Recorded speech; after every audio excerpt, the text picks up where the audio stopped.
of the topic of food and climate at Green Course. It's an Israeli environmental NGO. Just saying that makes me really excited, as up until quite recently, the link between food and climate was not taken so seriously, and the link between food, climate, and what it affects was hardly even existing. Being an activist for many years, I somewhat witnessed this link growing and becoming a one-joint struggle. Animal rights groups realize now that the animals are the first to be affected by climate change, and environmental groups realize that livestock industries are the leading cause for environmental destruction. Future of food organizations are worried about food insecurity and hunger, and health organizations advocate for sustainable diets. Holding a side event on this topic at COP is a dream come true, and it all started because the thought of another convention that is dedicated to create the best policies for reduction GHG emissions that won't include the simple and useful tool of a plant-based or a vegan diet was just unbearable. We dig for ideas for reducing greenhouse gas emissions, and we turn to seek them in various sectors, especially the energy and the transportation sectors. These are good places to look, as they do emit a lot of emissions. But there is another source, a huge source that is actually quite easy to affect, the food sector. Animal-based products put a massive burden on the environment, and they are leading contributors to all main environmental categories: water depletion, water pollution, land use, land degradation, biodiversity loss, and of course, air pollution and greenhouse gas emissions. Estimations on greenhouse gas emissions from livestock vary on a wide spectrum, from 13 to 51% of anthropogenic emissions. The plant-based diet has a much smaller impact. For example, looking at foods that are rich in proteins, 1 kilogram of beef generates 30 kilograms of CO2 equivalents, while 1 kilogram of legumes generates 1 kilogram of CO2 equivalents. That's 30 to 1. Also, the production of meat protein requires up to 26 times more water and up to 17 times more land than the production of plant protein.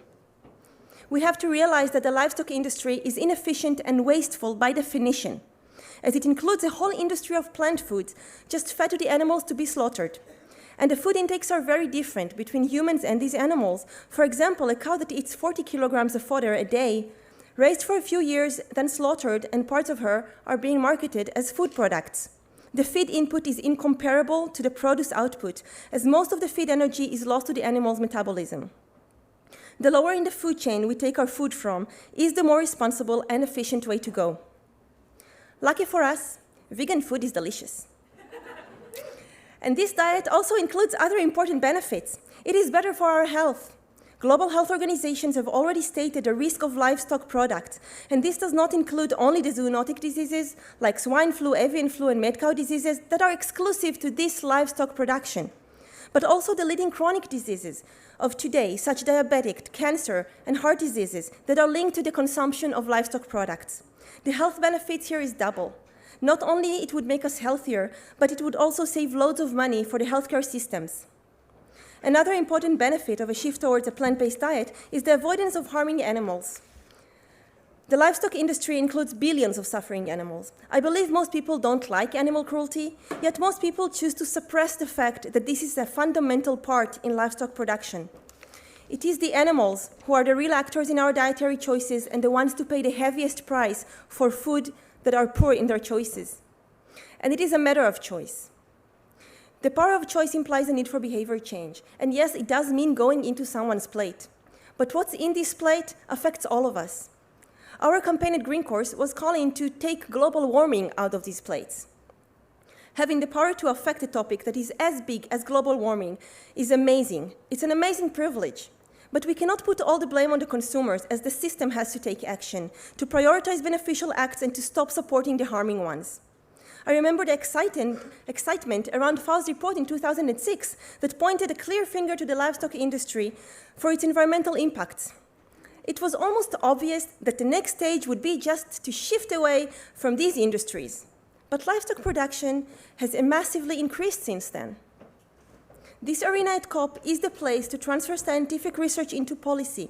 This is where all gathered information on the environmental impact of livestock could become a policy that relates to the opportunity of its reduction and encourage diet shift towards a plant-based diet as a main factor and as a leading way to reduce GHG emissions. Why is that this topic is not a main topic at COP? How could it be that it is still hidden? One would assume that at least here it would be highly recognized as a key element in mitigating climate change. But hey, even here the link is broken.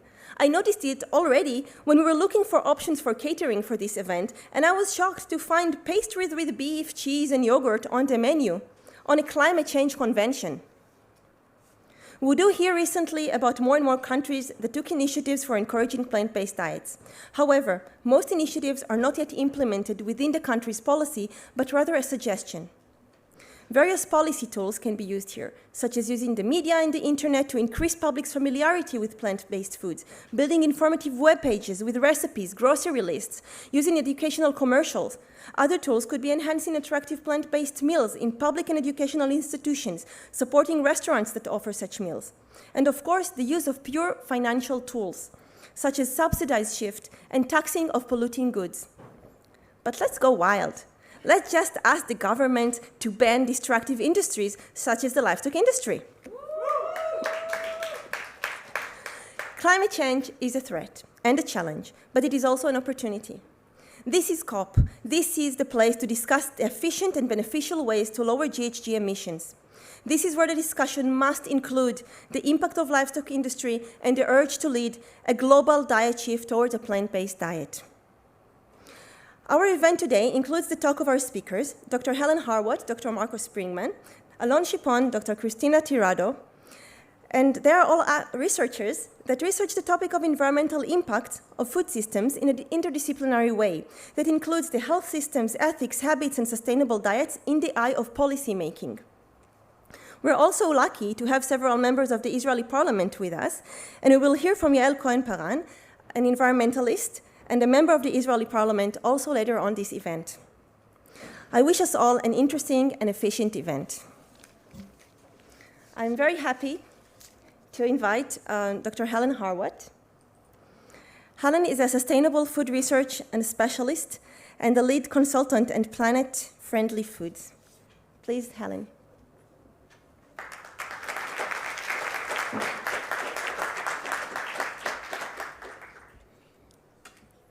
Well, thank you everybody for being here. It's great to see so many of you. There we go, great.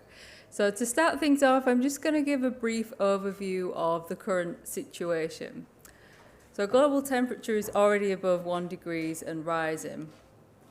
INDCs currently take us to around 3.2 degrees by the end of this century. We know that the emissions budget for meeting the 2-degree target will actually be depleted by 2030 on our current emissions trajectory, and for the 1 degree it would actually be exceeded by 2030. So in order to become Paris compliant with our emissions, we need to peak global emissions as soon as possible. We need greater pre-2020 and pre-2030 action. And we need to reduce the pace of global temperature increase, and this involves including short-lived climate pollutants as well as a focus on long-lived climate pollutants such as carbon dioxide. We also need to reduce the dependence on unproven technology, and we know that delaying action now actually increases our dependence on these technologies in the longer term. So let's take a closer look at these technologies. So negative emissions technologies essentially remove carbon from the atmosphere and store it. And this includes things like reforestation, biochar, and bioenergy combined with carbon capture and storage. So most scenarios compliant with meeting the Paris goals actually assume the use of these negative emissions technologies in the second half of this century. So this is risky for a number of reasons. So firstly, these technologies are still really unproven and more of a kind of backyard experiment right now. So we're sort of hedging a lot of bets on these technologies actually working out. There's also important challenges for these technologies in that they are major land users when we think of bioenergy and reforestation, for example. And that can compete with biodiversity, other land use and water resources, and could get us into an energy versus food situation, for example, biocrops versus actual crops to eat. And it also compromises to some extent the ability to achieve other sustainable development goals. So in the face of uncertainty, we need to apply the precautionary principle. And to avoid a strong reliance on negative emissions technologies, this is only possible by actually reducing emissions sharply in the next 5 to 15 years. So this really requires unprecedented change to meet these ambitious climate change goals. We're looking at needing net zero emissions this century. This is going to require major change from all sectors. So let's take a look at global greenhouse gas emissions. And we can see here the food sector occupying the lion's share. And of course, we would expect the food sector to account for a significant chunk. There are a lot of people to feed, and we currently have a significant food waste issue, where around 30% of all food produced is actually wasted. But food choices also play a big role in this. And we have another food waste problem, and that is a really inefficient use of resources in the livestock sector. So to elaborate on that, it is actually much more efficient for us to eat the plants rather than cycling those plant nutrients through animals. So some examples here: to produce 1 calorie of beef requires 37 calories of plants, pork requires 12 calories, chicken 9, and eggs and dairy 6. And globally, a third of all crop calories are fed to animals, and in return for that, we get 12% of those calories back as human food. The US, as another example, uses around 67% of all of its calories produced to feed to livestock, and if those calories were fed to humans instead, it could feed around 3 times as many people. So we have huge inefficiencies in the food system. So let's take a closer look at the livestock sector. So it contributes around 23% of all warming in 2010. And this is actually an underestimate because that doesn't include feed crops. It accounts for almost 15% of global greenhouse gas emissions, and for those particularly interested in carbon, that's around 5% of all global carbon, which is actually the equivalent of domestic and international shipping and aviation combined with all rail use globally. It's also the main contributor to nitrous oxide and methane emissions, and worryingly, methane emissions from the livestock sector are expected to increase by around 60% by 2030. So this comes at a time when we're actually looking to drastically reduce emissions over that same time period. So a closer look at methane emissions. So reducing methane is a really relatively quick way of contributing to temperature goals because it has a shorter lifetime in the atmosphere, and over that lifetime it delivers a really potent level of warming. And if we look actually at emissions over a 10-year period rather than a 100-year period, methane actually becomes the dominant greenhouse gas. So really crucial with what timeframes we use to actually make these judgments on which greenhouse gases to focus on. And methane is currently responsible for around 24% of warming. So again, very significant gas to tackle. And worryingly, I mean, it's great news that carbon dioxide emissions are plateauing, but also very worryingly at the same time we have methane emissions rising faster than at any other time in the past 2 decades. The Paris Agreement will be increasingly difficult to meet without also addressing methane strongly and rapidly. So in addition to being a major source of greenhouse gas emissions, the livestock sector is also a major land user, occupying around 70% of all agricultural land and around 30% of all ice-free land. And it's forecast that the demand for meat will actually become the main driver of increased pressure on agricultural land. In addition to being a major land user, it's also a major driver of land use change. So one example is that it accounts for around 70% of deforestation in the Amazon. And this is really important because we know that forests are a natural carbon sink, really important to bringing global emissions down.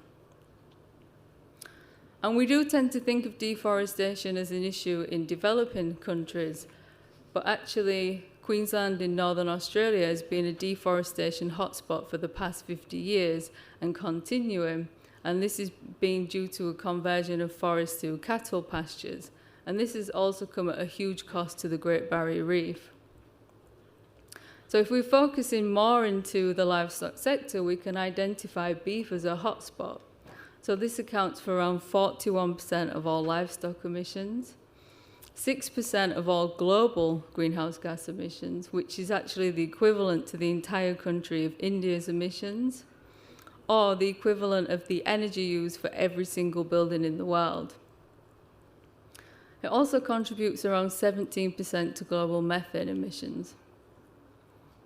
In addition to that, it's a major land user, occupying around 60% of the world's agricultural land, and all of this resource input for an output of less than 5% of global protein and less than 2% of global calorie provision.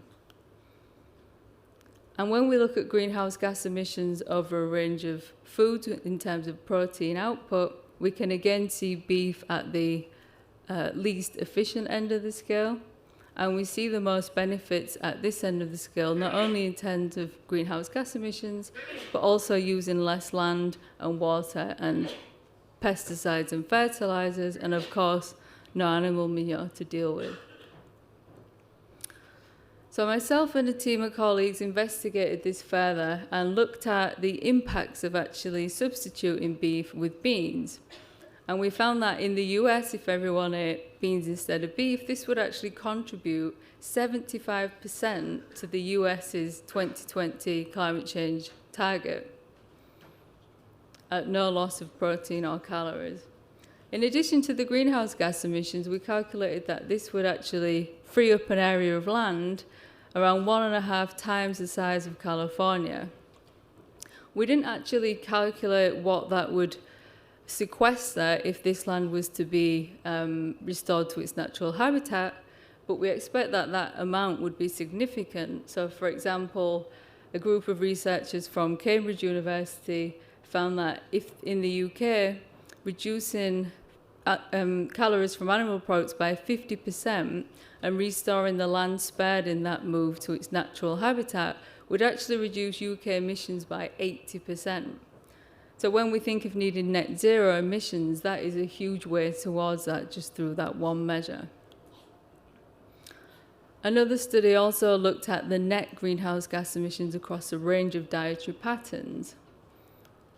And what they identified was that a completely plant-based diet was actually able to be a net negative emitter. And this is really important when we think of carbon budgets and freeing up some, basically providing flexibility for other sectors that might not find it so easy to reduce in the shorter term.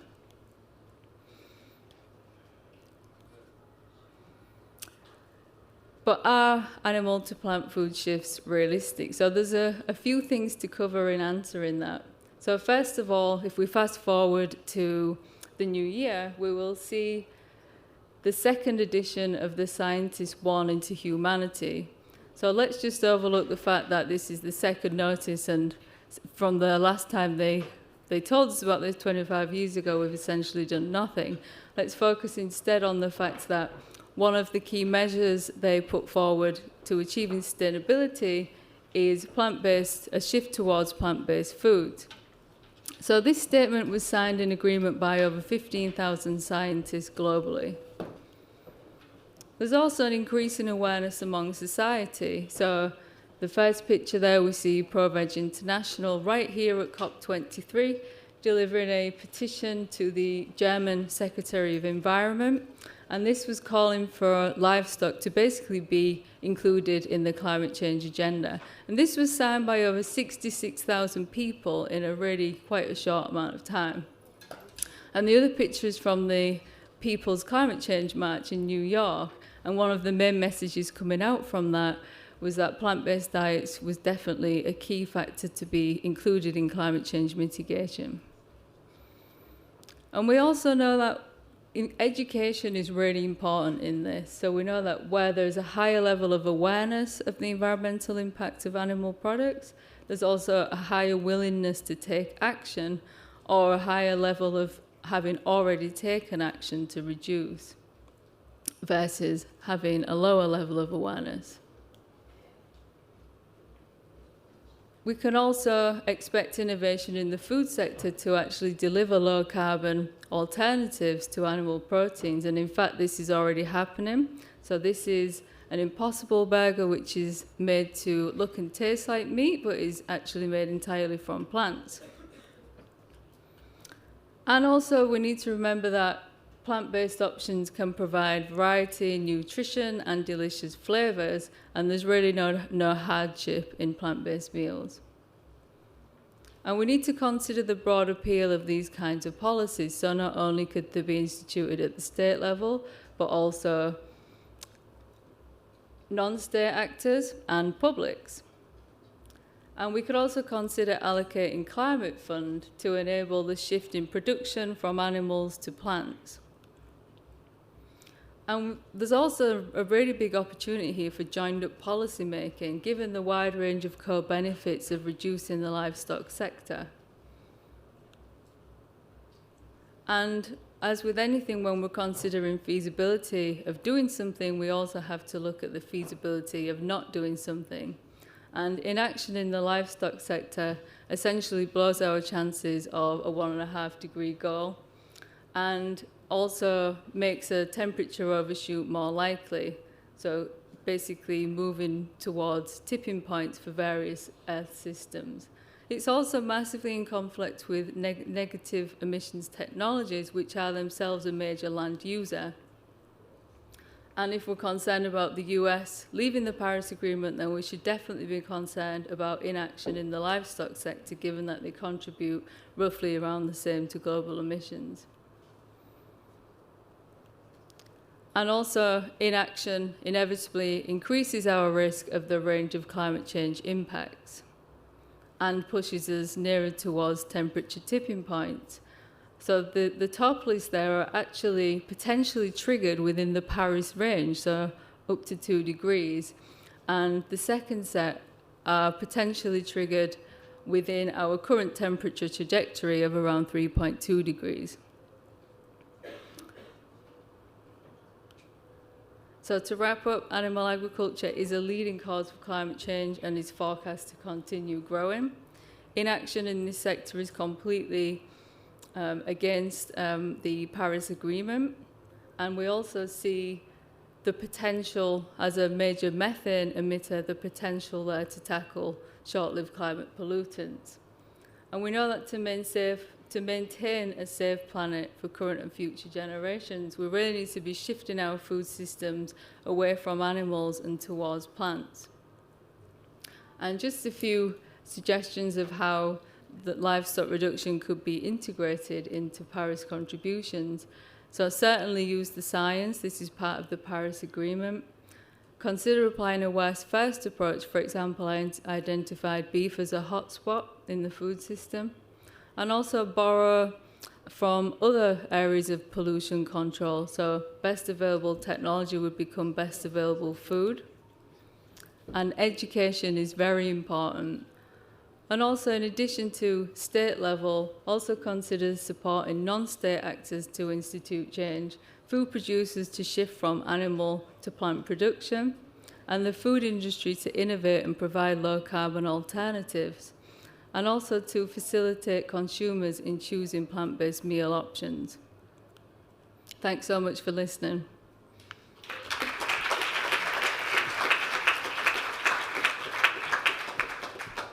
Thank you. I would like to invite Dr. Marco Springman, a James Martin Fellow, Oxford Martin Programme of the Future of Food, University of Oxford. Please, Marco. Thanks a lot. How does do I need to press here, or how does that work? Oh, it's the green button. Okay. Can you make it full screen? It's kind of a funky setup, right, with the screens here. Maybe I need to jump left and right to sort of bring a bit of motion in here. Okay, I think my slides, whoever does the slides, just put on full screen. Okay, thanks. So I work in a sort of big interdisciplinary modeling program that spans sort of health, environment, and economic dimensions of the food system. And in my talk, I thought I'll run you through some analysis that we did. Broadly, they can be categorized along those dimensions. So the traditional, and they all connect climate change, agriculture, and health to various degrees. So the most traditional impact is probably you have climate change on the one hand. That affects yields in agriculture, that affects supply, which affects food consumption, and that affects dietary risk factors and by that health. So, but you can also start from food consumption, and that affects health directly if you had a change in food consumption, but it also affects demand, which affects agriculture, which affects change in greenhouse gas emissions and other environmental impacts that agriculture has. And then finally, we can look at what incentives can we think about to bring about a change in consumption. So let me dip into the first of those, and there we try to really quantify the health impacts that climate change has through changes in food consumption. So many people are not aware of that, but dietary risk factors are actually the greatest health burden in the world. And that is true globally and in most regions, but for some regions in sub-Saharan Africa. And when you look at sort of those classical risk factors that we think about, like child and maternal underweight, that is actually only at place 11. So, and those dietary risk factors that mostly have to do with imbalanced diets, like diets too high in red and processed meat, diets low in fruits and vegetables, they're really very important. So what we thought, we tried to quantify really this change in dietary composition rather than the change in just the amount of food that is going around. And for that, we sort of stacked a couple of models together. So at the very upstream, we had global circulation models that told us something about changes in precipitation and heat. Then we fed that into global gridded crop models that told us how does sort of the plant react to that. That we fed into economic models, and then we found that actually lots of the negative impacts of climate change can in some form be mediated by market reactions, right? So farmers adapt to various degrees, yet you have a net reduction in most places, even after those sort of economic adaptation measures. And from there, we took the consumption bundle and ran it through a global health model that we constructed at Oxford. What we found was after economic mediation effects, we had still reductions of up to 4%, especially for fruits and vegetables, of course, with different, in different regions. When we put that into the health model, we found that an excess climate-related number of deaths of about 500,000.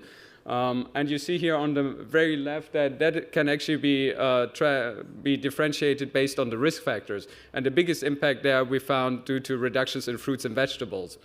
And followed by the classical sort of impact of just reduction in total kilocalorie availability.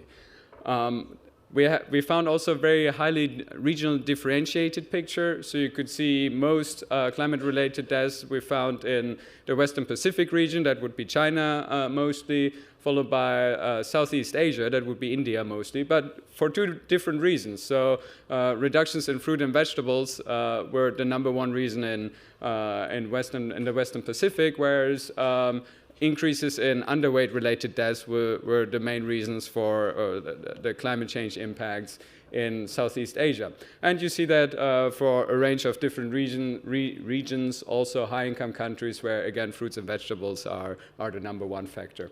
If we compare that to other factors that have been estimated, we actually found those dietary risk factors to be very important and exceed other health impacts by several orders, several factors. What you also see here is those RCP. RCP measures sort of the colored bars. They give you the degree of climate change we included in the model. So the bar to the very end shows you the impacts of a high warming scenario. However, if we go to climate stabilization scenarios, we can really slice off a good chunk of those health impacts. So the implications for that are not only do we need mitigation, but we probably also need adaptation, and there we should really look at safeguarding the fruit and vegetable supply to the potentially detrimental impacts of climate change. Now, in the second one, I want to illustrate some of the potential mitigation options. And one that might be most promising is dietary change, as Helen already highlighted. So we did a global modeling study there as well and looked at what could be the impacts of global dietary change on greenhouse gas emissions, on health, and also on the economy. Though I should say there are many impacts that things can have on the economy, so we quantified a little aspect of that. We looked at 4 dietary patterns. One is just, what people expect to be eating in the future. And then we looked at what if people switch to global dietary guidelines. So that included maximum amounts of red and processed meat, sugar, energy, and minimum amounts of fruits and vegetables. So you have your 5 a day in there, for example. But to make it a bit more interesting and a bit more ambitious, we also included vegetarian and vegan dietary scenarios, since the literature suggested that those have very low environmental impacts, at least when we look at climate change.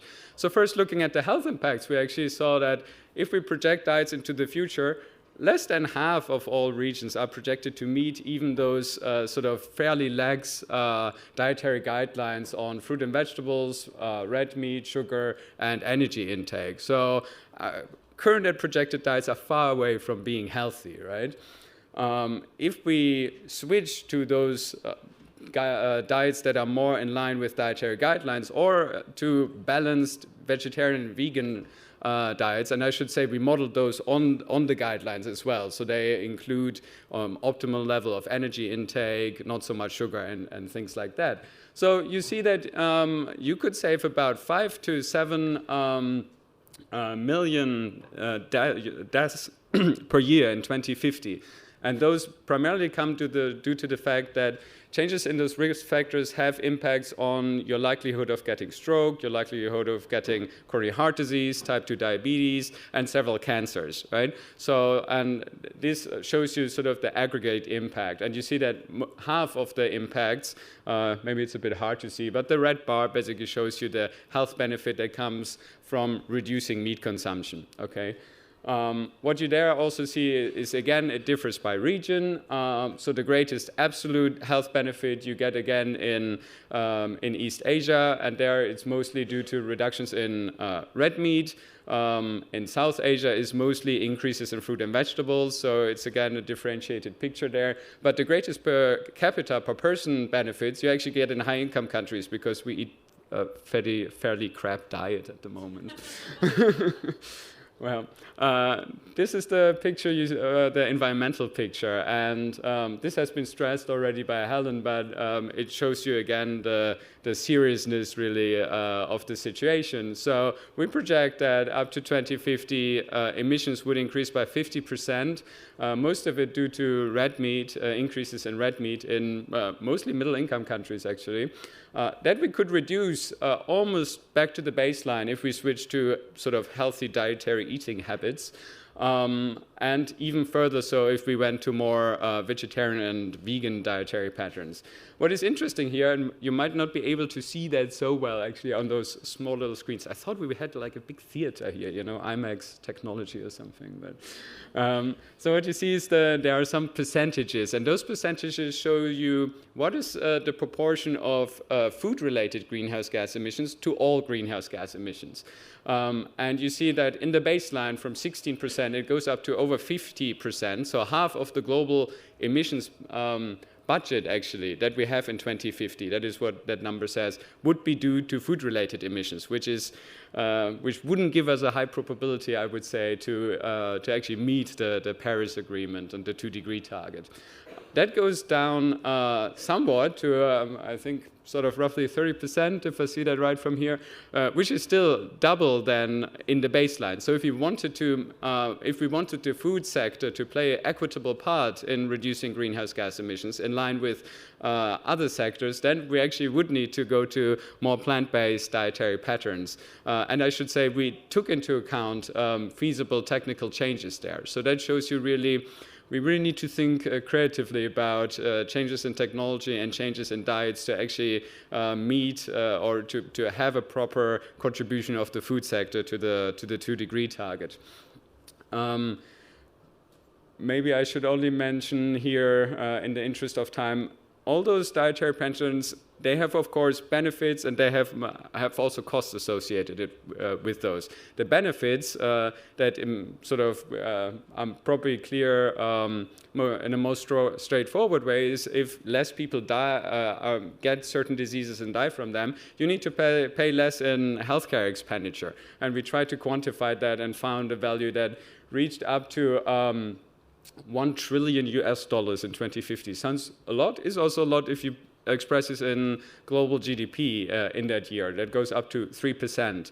If you used other valuation techniques, for example, the value of statistical life, which is a measure of how much would an individual pay to have a lower risk of dying at the job, for example, and you sort of add that all together and you come up with a value of statistical life. So it's sort of a societal preference for being healthier in a way, or less likely to die. And if you use that, you actually go up to over 10% of global GDP in all those changes. So briefly now, how can we actually get there, right? And there are several things we can think about, including sort of provision of information, labeling and all that. But lots of behavioral research has shown that that might not be tremendously effective on its own. So lots of public health research suggests that we really have to change the whole food system. And part of that change could also be fairly strong measures like extending actually greenhouse gas taxes to food commodities. Lots of people talk about that in the energy field. However, in the food system, it has been largely an untouched topic, right? So we thought we'd provide some analysis on that, and we wanted to approach it specifically from a health angle, because the arguments that have been made were, oh, you must not tinker with the price of food, right? That would negatively impact food security around the world. And we thought, well, we give it a try and see what we get out, right? So we again ran that through agricultural analysis, environmental analysis, and a health analysis. And not surprisingly, if you sort of try to price in the future climate damages of foods, the highest taxes you would levy on ruminant meats, right? So that just agrees very well with the magnitude of impacts there. What we estimated is that in order to basically incorporate the social cost of carbon, and this is now for 2020, beef should be globally about 40% more expensive. And that would result in a reduction in consumption somewhat a bit over 10%. So it's not like tremendously sensitive to price changes, because lots of people in high-income countries, well, if your steak costs a little bit more, you might still choose to consume it most of the time, but maybe at the margin you change a little bit. And that at the margin is about up to half a portion per week, okay? In some very high meat-consuming countries, could be 1 portion a week. What would that do to emissions? Well, it would actually reduce emissions by about 1 gigaton. So that's more than global aviation currently and projected to be in 2020. So it's quite sizable. However, what about the health impacts? And there we get a bit into trouble, right? You see in high-income countries, always a no-brainer, right? You get environmental benefits, health benefits. However, in places like India, where still a lot of people are basically go hungry, there it might be a bit of a problem, because you reduce the amount of energy available, or you reduce the spending power on foods, and thereby reduce the energy intake.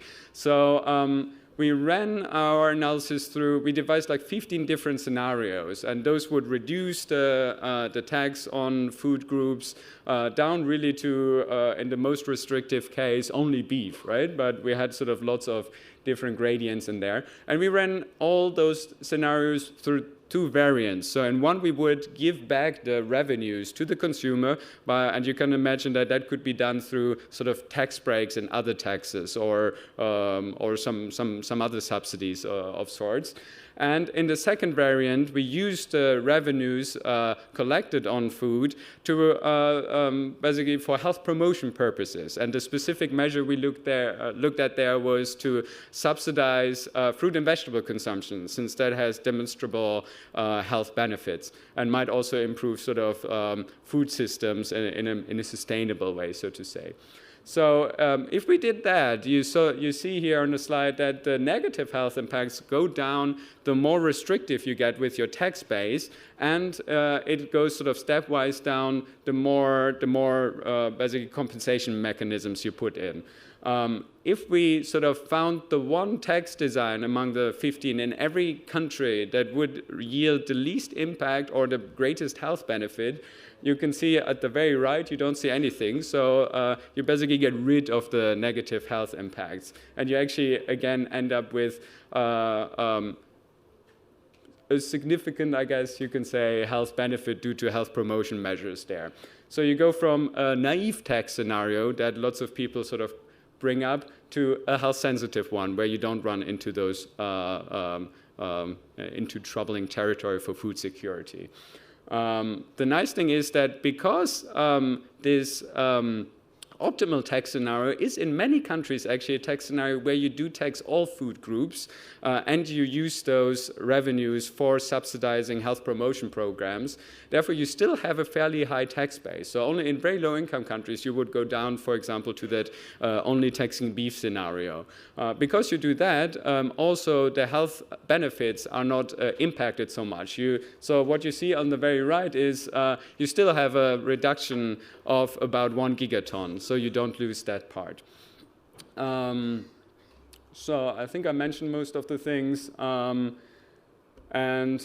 Yeah, I guess I hope that provided you with some food for thought, and I'm looking forward to the discussion afterwards. Thank you.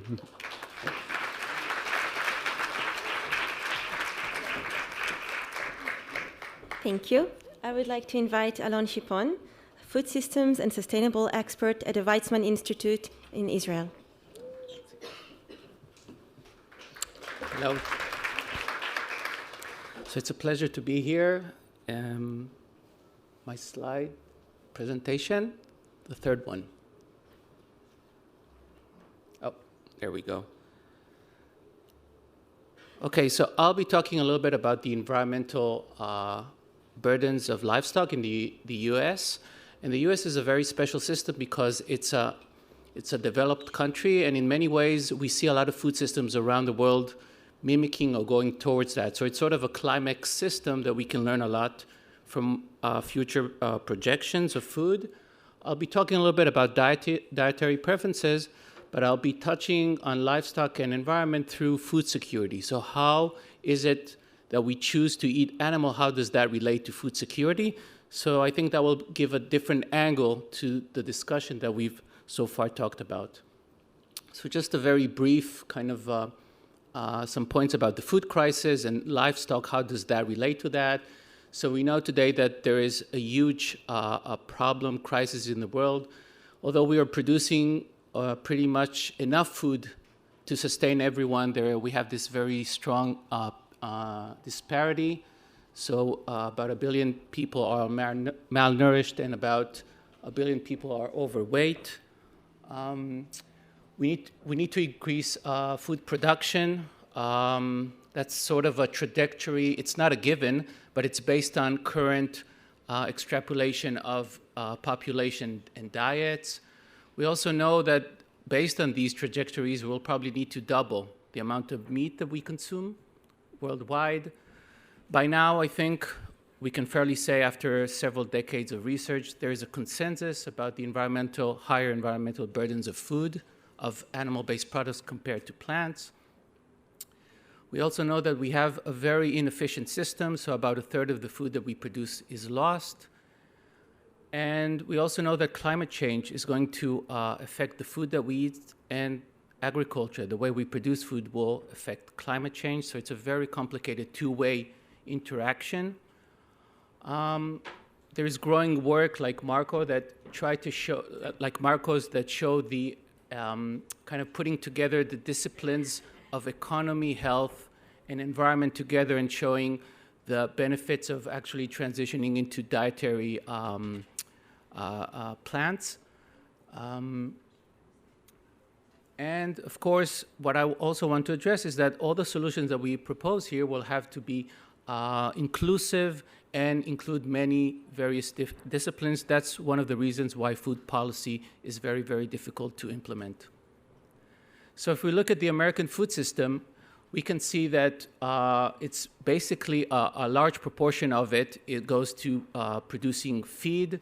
So you see that in red and yellow. Those are regions where we grow, where Americans grow corn and soy and hay, and large proportions of it goes to producing animal.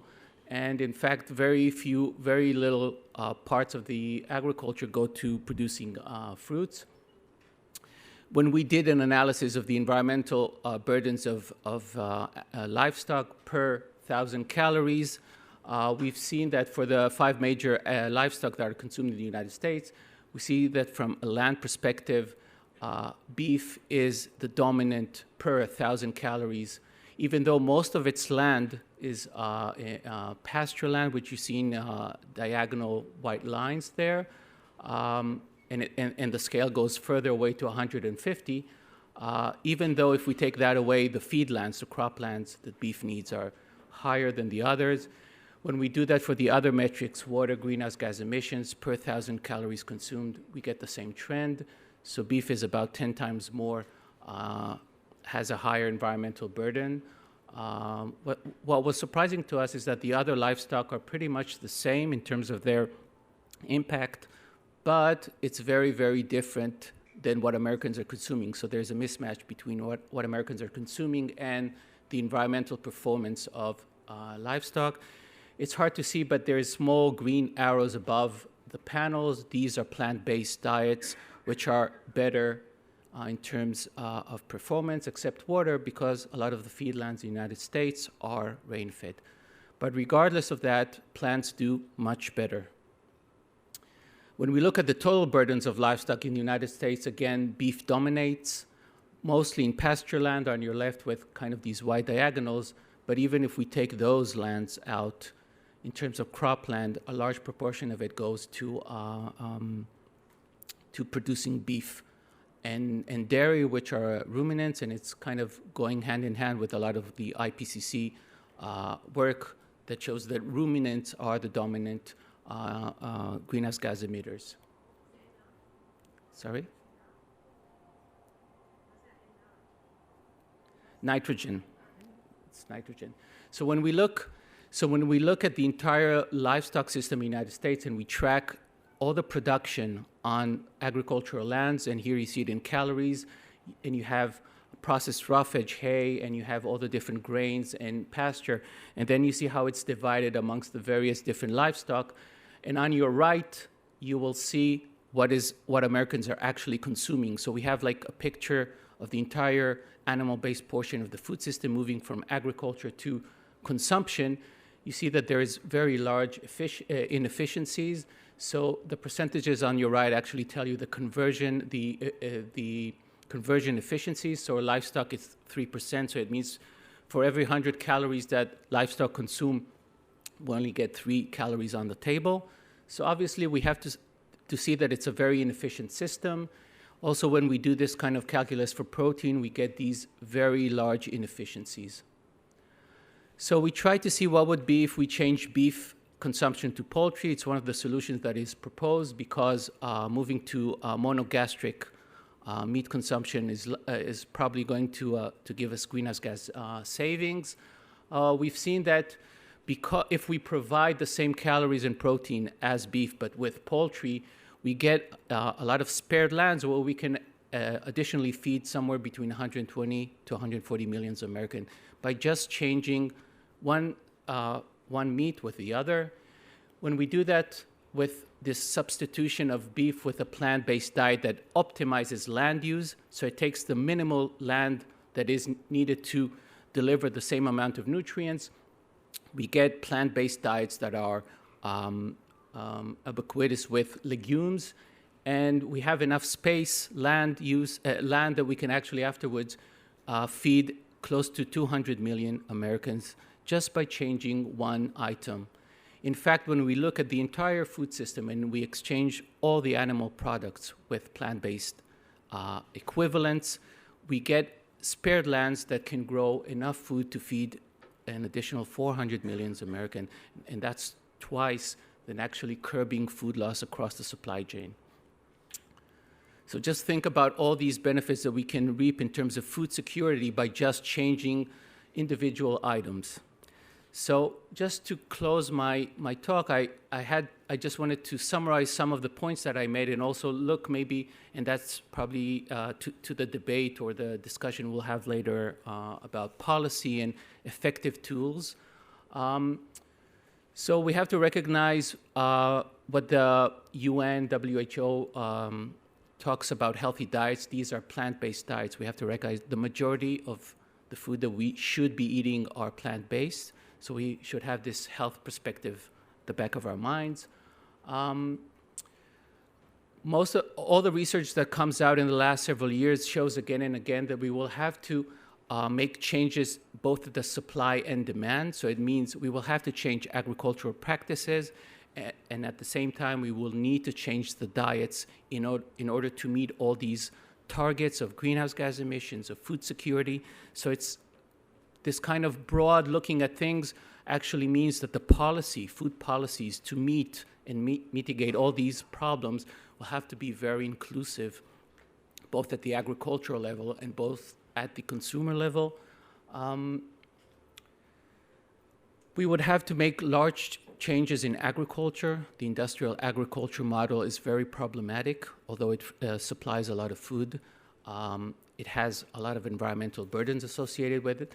So some ideas talk about sustainable intensification, so it means producing more than what we have currently, cutting a loss, increasing yield. But I'm not sure that this model will definitely mitigate the large greenhouse gas emissions associated with food. Another model talks about using leftovers. The leftover stream model talks about using pasture lands to grow ruminants and then turning all croplands to produce food. And with all the leftover and wastage and byproducts and co-products, we can use that to feed animals. This kind of model shows that there will not be any mitigation in terms of greenhouse gas emissions. We can produce a lot amount of protein, but in terms of climate change, we will not see a very big change. The model that I think we would need to move into is more switching towards what we call agroecology. And that is changing the way agriculture is produced. And in terms of that, we are talking about systems that produce polycultures of vegetables and mimic biological ecological systems. And these systems become from a source of greenhouse gas emissions to a sink. And I think that these thinking should be more integrated in the way we think about future food systems. I've showed that beef has higher environmental burdens than the other livestock, so we should be addressing beef as a first priority. Another important question that we haven't talked about is that there's a big difference between livestock in developed and developing countries.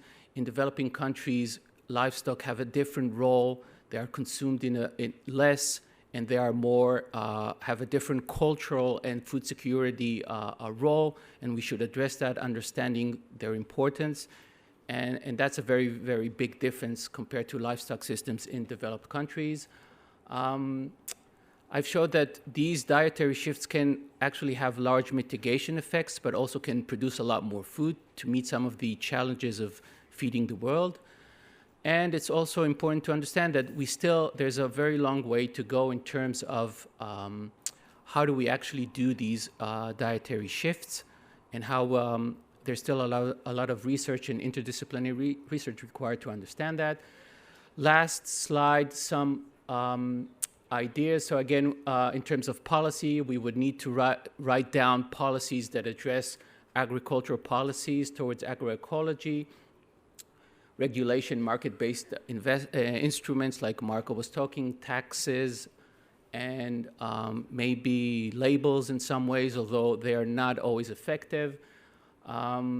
Incentives to replace meat, so maybe investing in the private sector on that lane, encouraging education and, food citizenship. So if we get more people to actually be thinking of solution, part of what we call food democracy.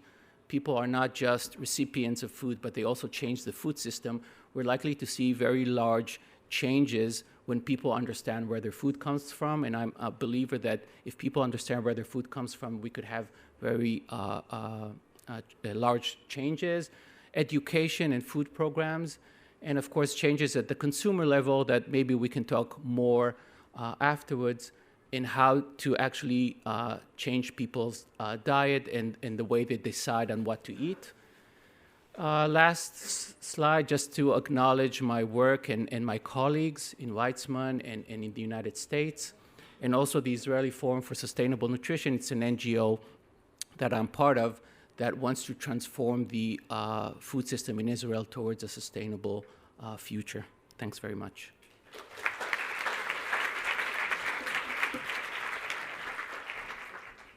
Thank you. I would like now to invite Dr. Cristina Tirado, Institute of Environmental and Sustainability at UCLA, Director of Global Program at the Center for Urban Resilience at Loyola University, and the Chair of International Union of a Nutritional Science Task Force on Climate Change and Nutrition. Thank you.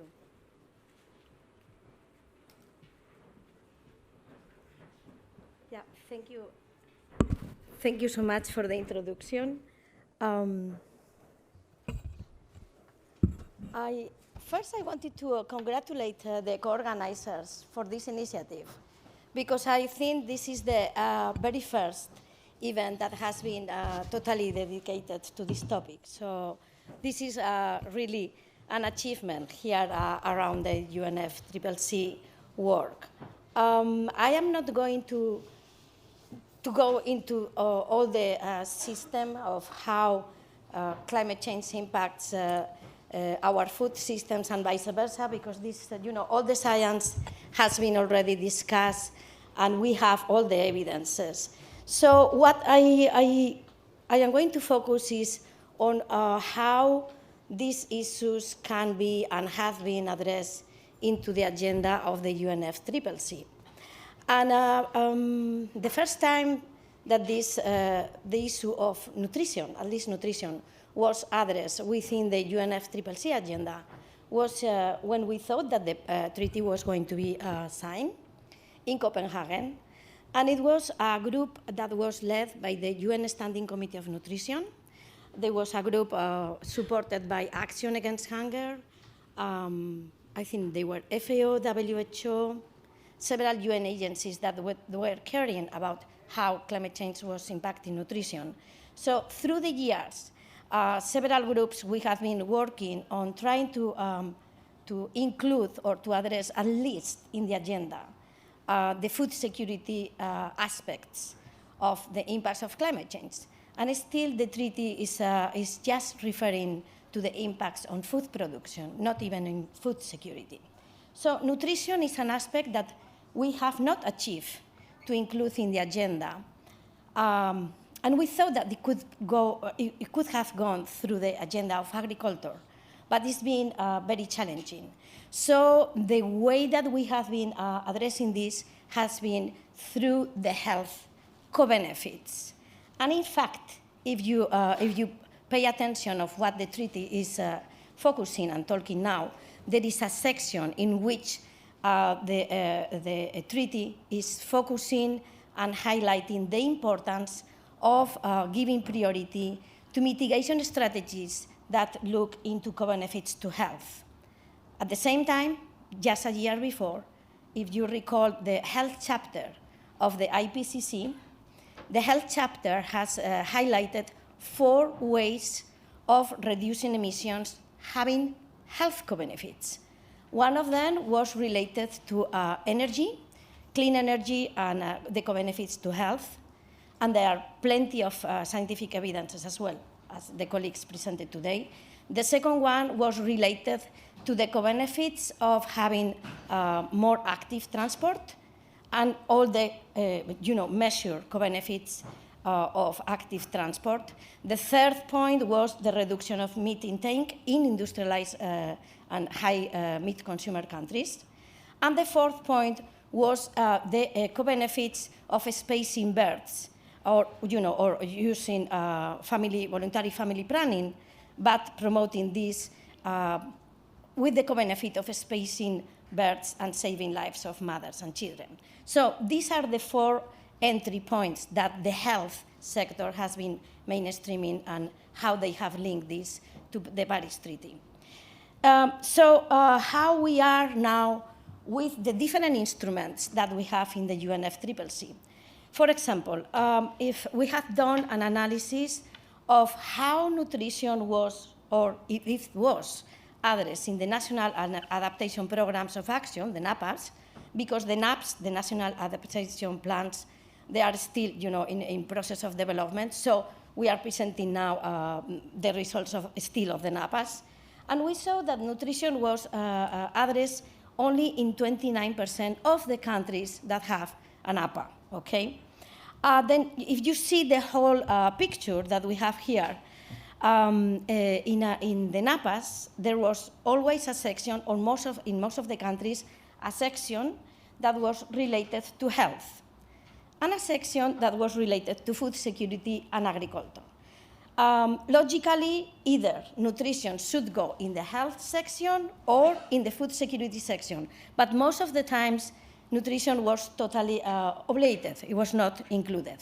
Good news is that gender issues were included in many of the NAPAs, and when gender equality and equity is included, nutrition issues and diet and dietary diversity could be, in a way, addressed.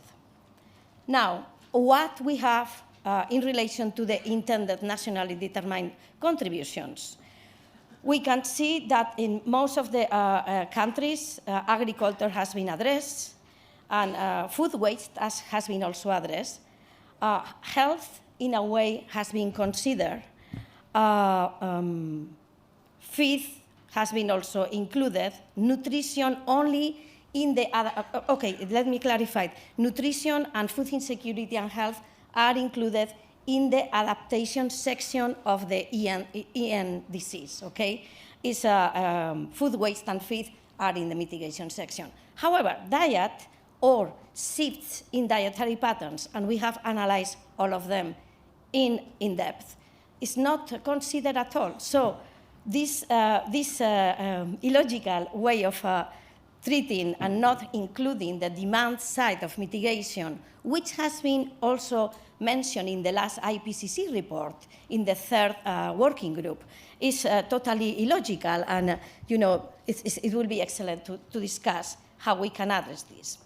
Now, another point that is very striking and strange, and is urgent to change this, is that climate change adaptation funds that were awarded to health projects were less than 1.5 of all the adaptation funds. So this is saying very much of how the agenda is, living in one side and living isolated issues related to health, diet, and co-benefits. So this year, we just published this report of sustainable diets for healthy people and healthy planet with the UN Standing Committee of Nutrition, Working Group on Climate Change and Nutrition. And we have several conclusions and recommendations that we would like to discuss with you, in which some of them, they are, based on science. So, concluding and reaffirming that a transition to more plant-based diets will lead to lower emissions and reductions in diet-related non-communicable diseases. This has been discussed this morning. We have been highlighting that food-based dietary guidelines should have and should include sustainability criteria, and some countries are already doing this, like the Nordics. And this is key to change dietary patterns towards more sustainable diets. Simply by following the WHO dietary guidelines, we may have tremendous co-benefits on health and lowering emissions. At the level of the UNFCCC work, considering is critical to consider dietary patterns in the processes like the national adaptation plans or the nationally determined contributions. Those are the excellent ways of entry in the agenda. In relation to science, which they have mentioned previously, what is critical if we want to implement something and to affect the agenda, we have to bring these studies to the Intergovernmental Panel of Climate Change. So this is the way to go. We have different countries have to promote their scientists and to promote these studies within the next IPCC report. Another way, and very interesting way of working, is the intersessionals. In the intersessional sessions, there is the scientific body for scientific and technological advice, the SBESTA, and this provides also an excellent entry to address these issues. Financing. Financing is critical. We have to promote the development of sustainable and healthy diets through the different mechanisms in different countries, through prioritizing that this is funded by the climate financing. I leave it open. The Green Climate Fund could be perfectly looking into issues like this. And finally, what is critical is to have some coherent public policies from production to consumption across all the sectors to ensure access to sustainable and healthy diets for all. And I finalize with this and linking and making a highlight of the necessity of linking this to the nutrition and the Sustainable Development Goals, which is central to the 2030 agenda and is totally logical and in line with the UN action of nutrition within the decade. Yeah, thank you very much, and yeah, thanks.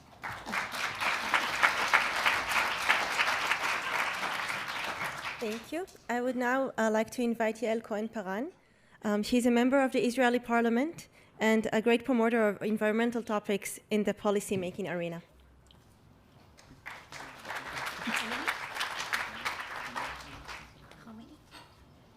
Thank you, Ifat, and I would like to thank, first of all, Ifat and Green Course, Megama Yeruka, and ProVeg for organizing this beautiful event. And just to say that before, many years ago, I was one of the founders of Megama Yeruka of Green Course, and I was also one of its CEOs. So that's prior to my becoming a parliament member on behalf of the union, Zionist Union, as the representative of the green movement in Israel. So I really would like also to congratulate and welcome the Israeli delegation and the Knesset delegation.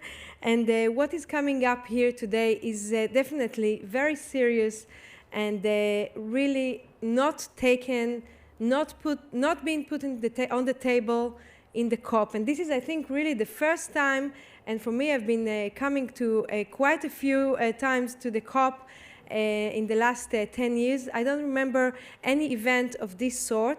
And this is definitely, it's very difficult for I can say for politicians, but for decision makers to get into these issues because it's getting into people's plates. And this is something that, we're not going to tell you what to do. we're going to give very overall instructions about changing energy production, which is great, energy, renewable energy, and maybe changing transportation, becoming more cleaner and encourage public transportation. But getting into your plate is something that is considered on the sphere of politics and decision making like it's too much. But I can tell you that from my point of view, it shouldn't be the reason not to take this into action and not to make a statement about these issues on national levels and on international arenas. And from here, I want to call everyone that is here in this room, if you are from the government or parliaments and definitely from NGOs, we have to cooperate, we have to work together in order to make this a priority and in order to make the acceptance for our governments to make these policies, to make decisions that will influence this policy.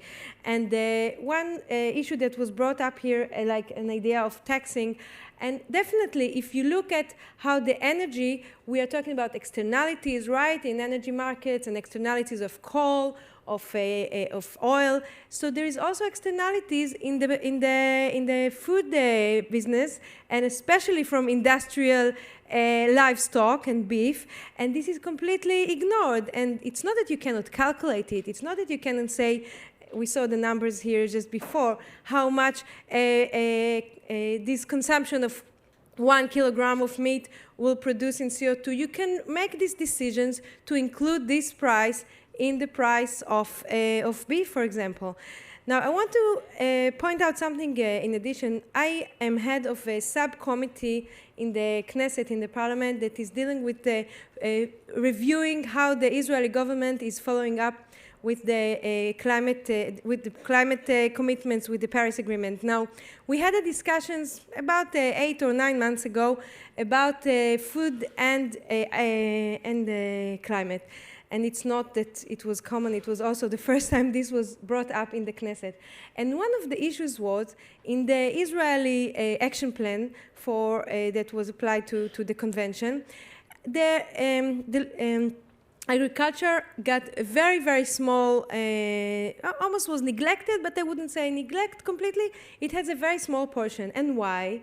Because most of Israel's, and I'm sure it's not only Israeli phenomena, most of Israel beef, for example, is imported, okay? So we don't count those pollution, we don't count these emissions. It's been counted elsewhere, I don't know, Bolivia, Australia, they will count them. We are the consumer, we don't need to count them. Now, I think this is an international problem, and this is causing even, there is no need to change policy because we are not influenced by this policy. Okay, people can eat as much meat as they like. We are not accountable for this meat pollution, for this meat emission. And this is, you can come and say it's relevant to all consumption for all kinds of goods that are being produced elsewhere and imported. But I think that meat is a special product, and I cannot sign the numbers, but I'm sure if we will do some calculations, it is quite highly, relatively higher than other products, and especially you consume it, if you consume it, I don't, you consume it daily, on a daily basis, or on a bi-daily basis. And this is something that is bringing up the need to look differently at the way the global decisions, the global international commitments on how we count the CO2 emissions, not only by what is produced and being emitted in the country we are representing, let's say in Israel, but elsewhere that we consume. And this is something that we should take to the global agenda, and I'm happy to take this on if you join me. And thank you very much, and I really congratulate everybody for organizing this event. Thank you. Thank you very much, Yael. And now I would just like to invite Jimmy Pearson, my colleague from ProVeg, to host the section of the Q&A. Please, Jimmy. Hi, everyone. Thanks, Aoife. Yes, I'm from an organisation called ProVeg International, and we've co-organised this side event. And we have about 7 minutes for questions. We were hoping for a little bit more. But what we do have is another meeting room 8, at 3 o'clock.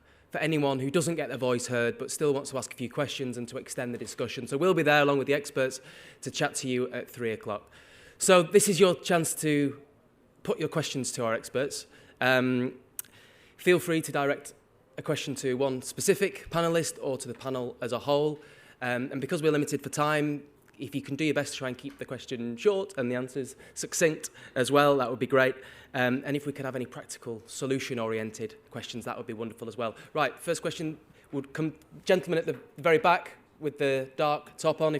I think one of my colleagues will be walking around with a microphone. Should be on. All right. Thanks. Shall I stand? My name is Peter Tever. I'm a journalist based in Brussels, working for EU Observer. And I just want to... If you look at the canteen here, the vegetarian meal is about €6 and the meat meal is about €3.50. This is at the UNFCCC, right? So if you take that into account, and we are here in the European Union where we have very little policies on that, do you see, I mean, do you have any reason for optimism at all that this is going to be addressed? Because I don't. You're all here tiptoeing about this problem where if somebody just mentions the word coal out there, they're being lynched. But if they talk about meat, it's fine. Why is that? And how can you change that? And how can the European Union, for example, change that? Who'd like to address that one?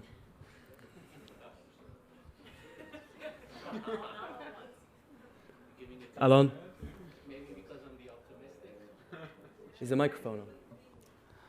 I'm the optimistic from the group, so I'll try to answer that question. Changes never happen immediately. They're gradual changes. I mean, many sectors and many ideas started off by these incremental changes. It's a very difficult question you're asking, but I think there's a lot of reasons to be optimistic. We've seen changes happening. I can maybe talk about my personal, first of all, in terms of research. In the last decade or so, there's a lot of research coming out that shows more and more of the issues that we're addressing. Because I also work a lot in the civil society. I see a lot of changes happening in Israel and worldwide. So it's going to be gradual, unfortunately. I don't think that this will happen overnight, but this event and more to come will maybe shift the perspective of people and agencies around the world. Maybe that's the best optimistic that I could be at this point. Thanks, Alon.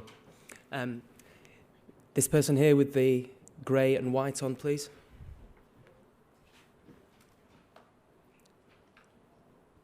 Hello, my name is Joelle Moses. I'm a Canadian delegate from BC Council for International Cooperation. So the question I wanted to pose to you guys, firstly, I just wanted to address that over 50% of the vegans worldwide today fall under the youth category. And with that, young people are majorly left out of formal negotiations at COP. So my question to you is, how can young people be empowered to bring these items to the agenda in the international arena of politics?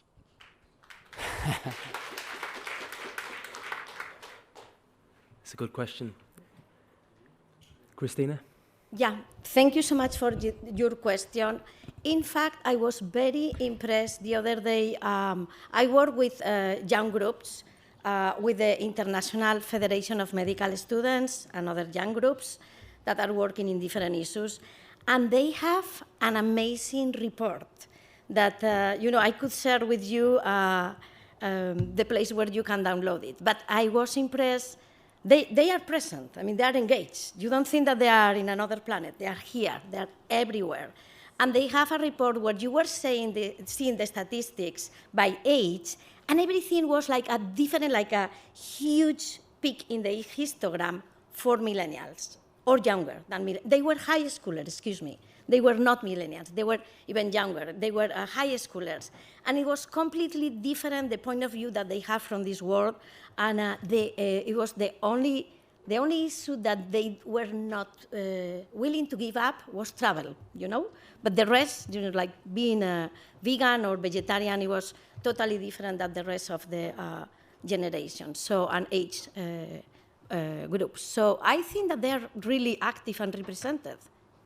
Thank you. Marco, do you want to come in? Yeah, just a brief comment. I think it's also important to keep in mind, like, change really happens on a local level, right? And I think if we sort of go to our local canteens, workplaces where we eat, or schools where we eat, and we sort of really put some pressure on getting a more sustainable food supply and a more sustainable menu, really, I think we can actually affect something from the ground up. And briefly to that sort of question earlier, I mean, if you look just at the statistics, right? I mean, vegan diets just from ingredients are like 20-30% cheaper, right? So it's really a thing of sort of the small number of suppliers that it's still at this high level. So you can see it in a way of sort of cost curves of, I don't know, solar PV coming down, right? So if more people would demand those plant-based foods, and that sort of sets in a stream of having it normal, then prices would surely come down. You would have more competitors, and the raw ingredients are surely cheaper, right? How do you get that? I mean, I guess the first point is really getting sustainable diets into national dietary guidelines, because that will change the whole procurement. So if one thing we can do, then it's really rally for having sustainability in national dietary guidelines. Thank you. Right, we've got a chance for one very, very quick question. I think the gentleman at the back who stood up, I think, had his hand up the highest.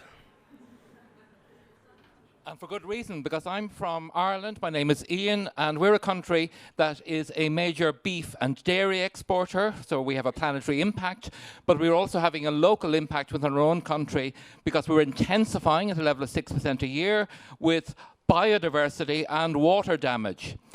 The concern I want to raise from the first respondent in particular, and the general atmosphere, is that we're far too polite about this. When we think of beef, we should think of coal in the same breath. Everybody has now agreed, who has any sense, and that coal has to be phased out within the shortest achievable time frame. We need to think of the same with beef in the same breath. For dairy, we need to think of it in terms of exit dates. What I'm putting to you all is to get serious about the global impact of animal agriculture, apart from all the other impacts. The impact of animal agriculture on climate, which are focused here particularly, but there's so many other adverse impacts also. And let's stop being polite, and to use a word we have is pussyfooting. Let's come out with it. Global animal agriculture needs an exit strategy, and if the target in the Paris Agreement is to be met, that exit strategy should be as rapid as that needed for coal, oil and gas. Thank you.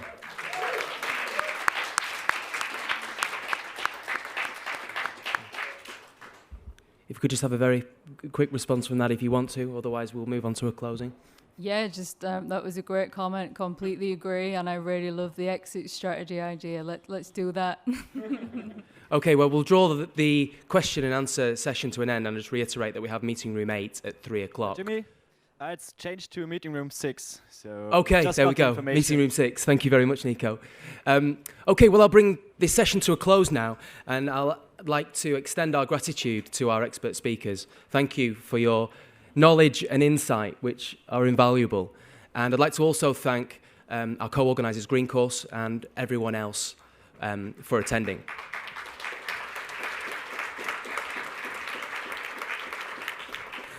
Just before you go, I'll just say a couple more words just to wrap up.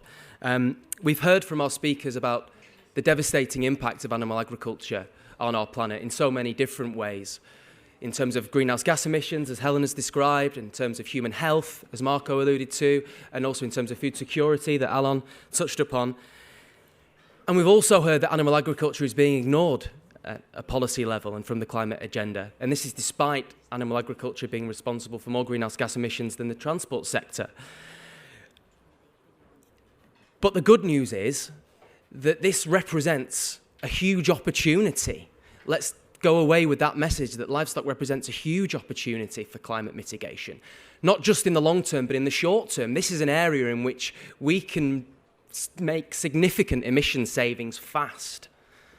We've also heard from Helen about the severe consequences of inaction on climate emissions, and we've heard some suggestions for policy solutions in terms of taxation from Marco.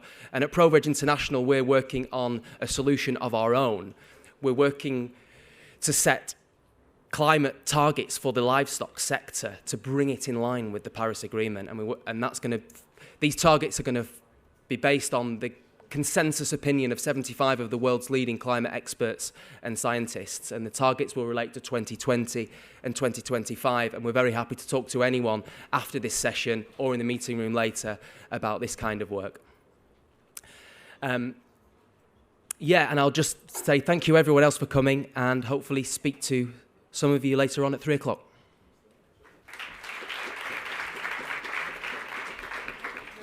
Yeah.